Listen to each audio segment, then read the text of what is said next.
du Niger, le Niger qui n'a pas fait dans la fine bouche. Elle accuse ouvertement le Niger, enfin les nouvelles autorités, accusent ouvertement le secrétaire général des Nations Unies des manœuvres, d'un deal cynique. C'est le mot de ce communiqué. Et même aussi la France. Comment est-ce que vous réagissez après avoir suivi tout ceci, Charlie Kenny? En réalité, ceux qui comprennent comment les choses fonctionnent à l'échelle internationale, elles fonctionnent comment? Ne devraient pas se surprendre de ce qui s'est passé avec l'ONU.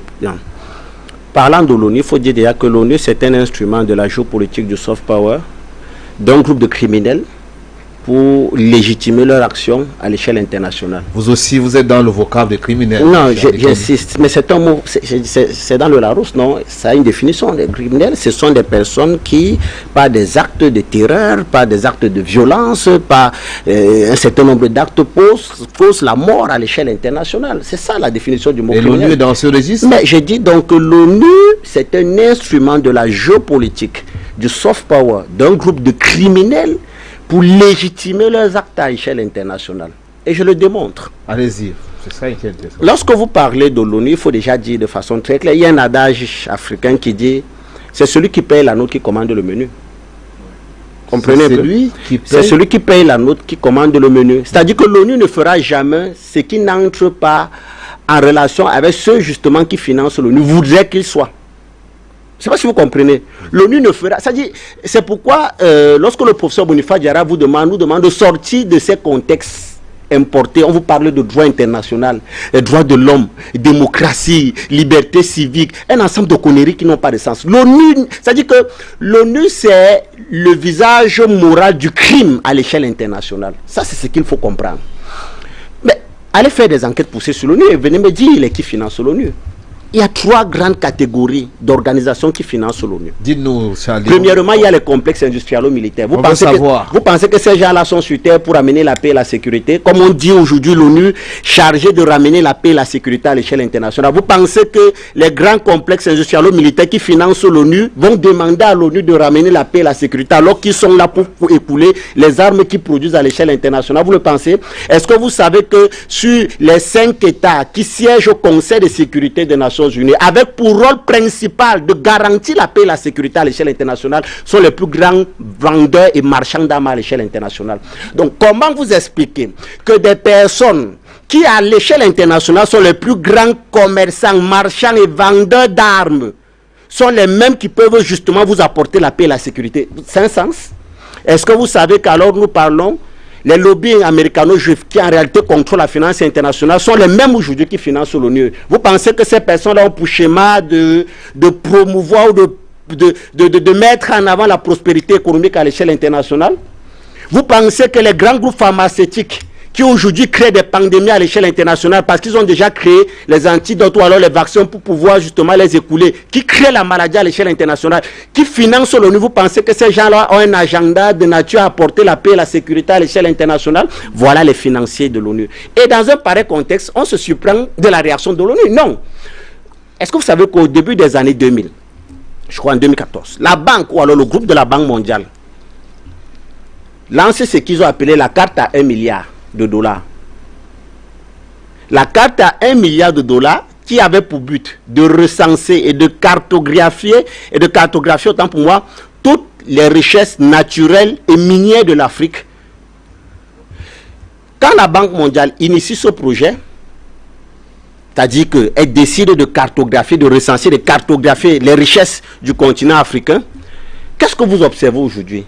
C'est que des années plus tard, quand vous observez la présence de ce qu'ils ont appelé les forces de maintien de la paix, à savoir les casques bleus sur le territoire africain, vous allez voir que la répartition de ces forces de maintien de la paix obéit justement aux grandes zones où la cartographie, alors la Banque mondiale, à travers cette carte à 1 milliard, avait recensé un ensemble de richesses sur le continent africain. Je vous cite les grands pôles où on s'est rendu compte qu'il y avait d'immenses richesses sur le continent africain. Il y avait la bande des sahélo-sahélienne. Vous avez vu que la MINUSMA Poulé fait partie de cette région-là, c'était la mer à boire. C'est-à-dire qu'on dit parti, ils disent non, il faut défendre la paix et la sécurité. On fait tout, ils disent non, mais papa. Ils disent que les peuples, ils sont même allés jusqu'à créer, c'est-à-dire inventer des conflits intercommunautaires au nord du Mali, simplement parce qu'ils voulaient légitimer, justifier leur présence dans le nord du Mali. Mais parce que le rôle de la MINUSMA, comme le rôle des Nations Unies, c'était de s'assurer justement que cette richesse-là reste entre les mains ou alors reste dans le contrôle des multinationales qui financent cette organisation. Première zone, je vous ai parlé de la bande sahélo-sahélienne. On a vu avec la MINUSMA. Deuxième zone, la région du bassin du lac Tchad. Est-ce que vous voyez ce qui est en train de se faire au niveau de la région du bassin du lac Tchad? Mais observez vous-même. C'est-à-dire qu'aujourd'hui, vous avez des zones immensément riches, avec même la République centrafricaine, avec le Tchad, avec le Cameroun, avec tous ces pays-là. Et en troisième, vous avez la région des grands bassins du Congo. Regardez ce que la MONUSCO est en train de faire au Congo. Pour le cas de l'Afrique centrale avec la région des Grands Lacs, on a vu la MINUSCA en République centrafricaine. Pour le cas des grands bassins du Congo, vous avez la MONUSCO. Aujourd'hui, on demande à la MONUSCO de partir. Depuis plus de 20 ans qu'ils sont présents là-bas, rien n'avance. Rien n'avance. Ils ont le plus gros contingent à l'échelle internationale. Au début, ils étaient pratiquement 22 000 casques bleus. Toute une armée. Aujourd'hui, c'est à peu près 15 000 et plus. Mais ils n'ont jamais pu ramener la paix et la sécurité dans ces régions-là. Parce que le rôle, justement, leur rôle là-bas n'est point de ramener la paix et la sécurité, mais simplement de maintenir ces endroits-là sous le contrôle des multinationales. C'est la raison pour laquelle, en République démocratique du Congo, malgré le fait que la MONUSCO soit présente, vous avez des groupes rebelles qui pilulent l'est de la RDC et qui permettent à ce que les multinationales continuent à exploiter les matières premières de ces pays-là en provenance, justement, depuis ces pays-là, en provenance des pays voisins et même du bloc occidental pour enrichir leur économie et continuer à faire fonctionner leur industrie. C'est donc ça, l'ONU. Et donc, dans un tel contexte, est-ce que vous pensez que le discours aujourd'hui qui est tenu au niveau de l'Organisation des Nations Unies peut coïncider justement avec la volonté des peuples à aspirer à un monde beaucoup plus juste, à aspirer à une certaine liberté, à une certaine souveraineté, ou que non? Je vous donne là l'essence même de l'ONU. C'est pourquoi je dis, lorsque vous connaissez à quoi l'ONU a été créée, mais vous ne vous posez pas la question, ou alors vous n'épiloguez pas, vous ne réfléchissez pas sur ce qui est en train de se faire du côté du Niger, ou c'est ce qui s'est fait avec les représentants du Niger à l'ONU. Allons même plus loin, M. Aboubakar Siddi. Je vous en prie.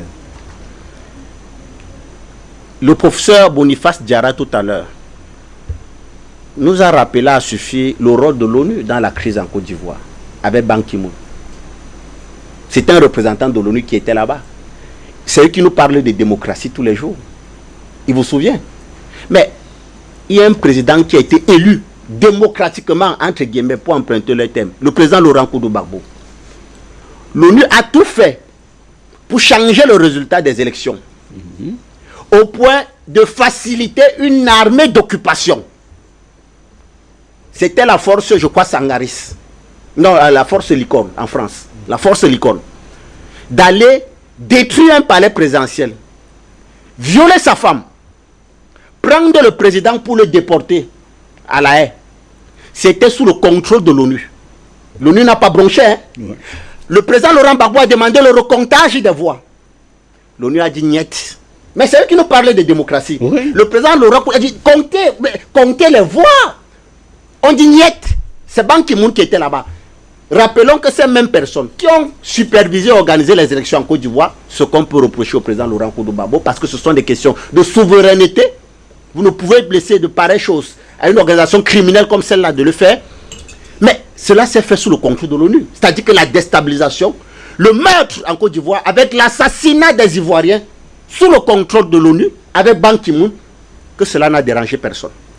Puis même encore, sous le contrôle de l'ONU, l'Union européenne est allée, dans le cadre de la crise post-électorale à Côte d'Ivoire, à mettre la Côte d'Ivoire sous embargo, puis sous embargo médicamenteuse. Le droit à la santé, c'est un droit qui est consacré par la Charte des Nations Unies. Le droit à la santé. On a privé le peuple ivoirien d'avoir accès aux médicaments pour se soigner. Mais, comble du sort, l'ONU qu'on est en train de parler aujourd'hui, en 2012, c'est-à-dire 2 ans plus tard, a fait l'Union européenne prix Nobel de la paix. Voilà l'ONU et ses valeurs. Ouais. L'Union européenne qui a mis un pays sous embargo médicamenteux, l'ONU leur a fait prix Nobel de la paix. Voilà les valeurs, voilà, c'est ça les valeurs de l'ONU. Mais allons même encore plus loin. Sous le prisme du droit international et du respect des droits de l'homme, vous avez suivi le discours du ministre Abdoulaye Diop qui faisait savoir qu'aujourd'hui, la question des droits de l'homme au niveau de l'ONU est utilisée à des fins politiques. Oui. Cela s'est vu en Libye, avec l'opération Harmattan en 2011, encadrée par l'OTAN, avec la résolution des Nations Unies, qui prévoyait une zone d'exclusion aérienne. C'était ça le cas. Exclusion aérienne, principalement sur Benghazi, où se trouvait le fief de la révolution, pas de la révolution, parce que quand on parle de révolution, on a un sentiment populaire du peuple. Mais en réalité, le Benghazi était le fief de ce qu'on a appelé, ou ce qu'on peut appeler la révolution de couleur, pas une révolution populaire, une révolution de couleur, c'est-à-dire qu'une fabrication des services de renseignement étrangers pour justement mettre à mal ou pour renverser un gouvernement. Mais la résolution prévoyait une zone d'exclusion aérienne sur Benghazi. Mais qu'est-ce que l'OTAN a fait? L'OTAN a bombardé la Libye. L'OTAN est allé jusqu'à assassiner Kadhafi. Le président le rappelait tout à l'heure ici. Il y a des notes qui ont fuité de la DGSE qui attestent que c'est le service action de la DGSE, le renseignement français, qui était sur place en Libye pour assassiner Muammar Kadhafi. C'est eux qui ont tué Kadhafi. Et on connaît le deal qui avait été fait avec la CMA, la coordination de Mohamed El Azawad, pour dire que n'intervenez pas dans ce que nous sommes en train de faire et on vous donne votre état dans le nord du Mali. L'ONU a vu tout ça faire. Est-ce que l'ONU a bronché? Où était l'ONU lorsque toute cette machination, ce crime organisé se faisait dans le Sahel et en Libye? Où était l'ONU? Nous poursuivons. Est-ce que vous savez qu'il y a un média qui s'appelle le Rolling Stone, reprenant des publications du Der Spiegel, un média allemand, qui démontre à suffire à travers des images comme quoi, pendant la guerre en Afghanistan, l'armée américaine avait constitué ce qu'on appelle les escadrons de la mort, qui tuaient des civils et mutilaient les corps comme des trophées de guerre. D'ailleurs, ça a justifié une enquête au niveau de la CPI, même si on n'y croit pas. Et la procureure a été faite persona non grata. Elle a été même mise dans la liste des personnes recherchées à l'échelle internationale par le gouvernement américain. Parce qu'elle venait enquêter sur les crimes de l'armée américaine en Afghanistan. Que dit l'ONU? Qu'est-ce que l'ONU fait de cette réalité? Où est l'ONU? C'est-à-dire que ce sont des faits. Je ne vous parle pas, ce sont des faits. Les preuves sont là. Mais que dit l'ONU par rapport à ça? Puisqu'ils nous parlent du droit de l'homme, de la lutte contre la criminalité, c'est ce qu'ils nous disent, non? Mais que dit l'ONU dans un pareil cas? Mais je tiens à vous rappeler qu'il y a un chef d'État, un ancien chef d'État, qui s'appelle François Hollande, qui a été garant lors des accords de Minsk de 2015, les accords de Minsk 2, qui justement devaient ramener la paix et la sécurité en Ukraine. François Hollande était garant, signataire garant avec l'Allemagne, d'Angela Merkel, dans le cadre de l'OSCE, l'Organisation pour la sécurité collective en Europe. Et d'ailleurs, il y a eu toute une résolution des Nations Unies pour encadrer ce traité de paix de Minsk 2 en 2015, où François Hollande était garant, côté séparatiste, par un côté ukrainien, avec Angela Merkel, la chancelière allemande, et côté séparatiste, c'était la Russie de Vladimir Poutine. Mais François Hollande, il y a de cela quelques mois, nous dit à Mondo Vision, à travers un média européen qui s'appelle The Kyiv Independent, qui dit que le rôle des accords de Minsk 2, les accords de Minsk 2 en 2015, que le rôle de ces accords était de permettre à l'armée ukrainienne de se renforcer afin de mieux faire la guerre à la Fédération de Russie. Pourtant, il y a toute une résolution des Nations Unies pour encadrer cela. Que dit l'ONU? Mais que dit l'ONU? C'est ça, ils nous ont dit, ils sont là pour la paix et la sécurité à l'échelle internationale. Oui. Ils disent donc quoi? Voilà ce qu'un chef d'État avoue, que son rôle était d'encadrer la guerre, c'est-à-dire que d'encadrer les morts que nous voyons aujourd'hui en Ukraine. Mais l'ONU a dit quoi? L'ONU même ce que je dis quoi? Est-ce que nous sommes encore dans les valeurs que l'ONU veut vendre ou alors que l'ONU veut imposer au reste du monde? Il faut qu'on soit sérieux. Mon très cher frère Boubacar Siddiq, il faut le dire très clairement, l'ONU c'est une organisation mafieuse au service d'un groupe de criminels, tout à fait, simplement pour légitimer, pour justifier leur acte, qui concourt, tourne autour de la violence et du crime à l'échelle internationale sur la planète. C'est tout. L'ONU n'a aucune valeur juridique, aucune consistance juridique, aucune consistance morale, encore aucune consistance éthique. Parce que le rôle de l'ONU depuis qu'elle est aujourd'hui, non seulement c'est de permettre à ce que sur le sol africain, regardez, tellement de missions de maintien de la paix sur le sol africain. Vous avez AMISOM en Somalie, vous avez la MINUSMA, vous avez la MINUSCA, vous avez la MONUSCO, vous avez un ensemble de missions de maintien de la paix qui non seulement ne peuvent pas ramener la paix et la sécurité, mais qui pire encore, pillent et volent les États. Mais le président vous donnait tout à l'heure les chiffres. dans le cadre de la MINUSMA. Je vous laisse imaginer le cas de la République centrafricaine. Je vous laisse imaginer le cas de la MONUSCO. Mais est-ce que vous pensez que à l'échelle internationale, c'est beaucoup plus en Afrique que nous avons besoin de ces forces de maintien de la paix? Non. Actuellement, là, il y a conflit entre l'Arménie et l'Azerbaïdjan dans le Haut-Karabakh. On aimerait bien aller voir les casques bleus là-bas. Pourquoi ils n'avaient pas intervenir là-bas? Vous pensez que dans les conflits aujourd'hui qui secouent le monde, qu'est-ce que l'ONU également ne pourrait pas envoyer? Mais pourquoi c'est l'Afrique? Mais parce que le rôle de ces forces de maintien de la paix n'est pas de ramener la paix et la sécurité, j'insiste encore, c'est de respecter le calendrier de ceux qui les financent et qui concourent autour de quoi? D'avoir un retour sur investissement à travers les matières premières qui sont présentes sur notre sol, de permettre le contrôle de ces matières premières-là pour que ces multinationales puissent continuer à aller piller, à aller voler au nez et à la barbe des peuples que nous sommes. C'est ça le rôle de l'ONU. Mais vous savez qu'alors nous parlons, il y a une possible guerre mondiale qui est en train de se préparer dans le Pacifique entre les États-Unis et la Chine sur le dossier de Taïwan. Raconte-nous, dites-nous un peu. Sur le dossier de Taïwan. Ouais. Mais est-ce que vous savez que les Nations Unies, dont les Américains, d'ailleurs il y a toute une résolution des Nations Unies qui a confirmé ça, le principe de la Chine unie, c'est-à-dire une seule Chine, faisant de Taïwan une province chinoise. Tout à fait. C'est-à-dire que Taïwan, en réalité, n'a ni la légitimité, encore moins la légalité, de parler à son nom propre. Parce que selon le droit international, que les États-Unis ont reconnu, Taïwan est une province de la Chine.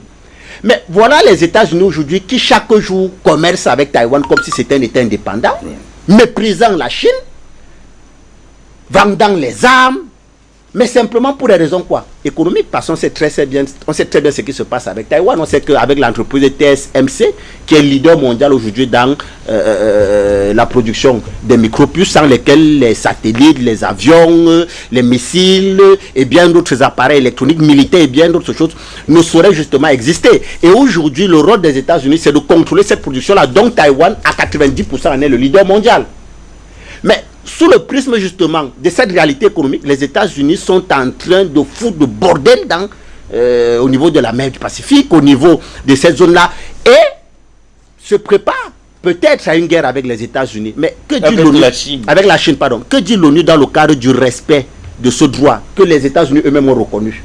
Puisqu'il y a une résolution de l'ONU qui consacre ça, le principe d'une seule Chine, reconnaissant ou faisant de Taïwan une province chinoise, que les États-Unis qui ont signé ne reconnaissent pas aujourd'hui, au point de nous conduire vers une probable ou vers une possible guerre entre la Chine et les États-Unis.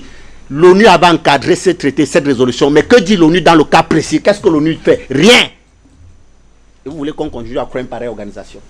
Et on doit s'inquiéter que l'ONU agisse comme ça dans le cas du Niger? Une organisation où vous avez une résolution des Nations Unies qui a été votée contre Israël. Vous avez vu un jour Israël obéir à une résolution des Nations Unies? Ouais. Est-ce que Israël a été menacé? On est fort, on lève les muscles quand il s'agit de l'Afrique. Mais ailleurs, ça ne dérange personne. Parce que j'insiste encore. Celui qui paye la note, c'est celui qui commande le menu. Celui qui paye la note, c'est lui qui commande le menu. Ça veut tout dire, Charlie. C'est clair. C'est-à-dire que n'attendez pas de l'ONU que l'ONU fasse autre chose que ceux justement qui financent l'ONU ont voulu ou veulent qu'il soit. À partir du moment où vous comprenez ce principe, vous ne vous questionnez plus sur le rôle trouble de l'ONU dans l'insécurité à l'échelle internationale. Et je termine en insistant dessus. On ne peut pas attendre d'une pareille organisation la paix et la sécurité, parce que les mêmes qui nous parlent de paix et de sécurité et qui ont reçu mandat par personne, ça il faut le dire, mais selon les textes, parce que c'est le Conseil de sécurité aujourd'hui qui est l'instance suprême décisionnelle des Nations Unies, et donc qui ont comme une forme de mandat de garantir la paix et la sécurité à l'échelle internationale. La plupart des États qui siègent à ce conseil-là sont les mêmes aujourd'hui qui sont les plus grands marchands et vendeurs d'armes à l'échelle internationale. N'attendez pas des personnes qui ont une économie à faire fonctionner sur la base du commerce et de la vente des armes, de leur parler de paix et de sécurité, parce que cela ne viendra jamais d'eux. Merci énormément à vous, Charlie Kenny.